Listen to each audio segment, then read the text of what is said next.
एक खरगोश एक दांत के डॉक्टर के पास गया और उससे बोलता है, डॉक्टर साहब मेरे आगे का दांत को ज़रा नुकीले कर दो, मैं गाजर का हलवा काट कर नहीं खा पाता। तो डॉक्टर उसको बोलता है, अभी टाइम नहीं है, बाद में आना। फिर दूसरे दिन वापस खरगोश गया और बोलता है, डॉक्टर साहब मेरे आगे का दांत को ज़रा नुकीले कर दो, मैं गाजर का हलवा काट कर नहीं खा पाता। डॉक्टर ने उसको भगा दिया। फिर तीसरे दिन खरगोश वापस गया और बोलता है, डॉक्टर साहब मेरे आगे का दांत को ज़रा नुकीले कर दो, मैं गाजर काट कर नहीं खा पाता हूँ।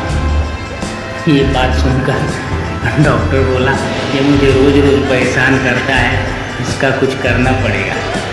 तो डॉक्टर बोलता है, ठीक है आ जाओ। डॉक्टर ने उसको ऑपरेशन थिएटर में ले गया और उसका आगे का दांत निकाल दिया और बोलता है, अभी ठीक है ना, अभी गाजर तो नहीं खा पाओगे, जाओ आज के बाद गाजर का हलवा खा लेना।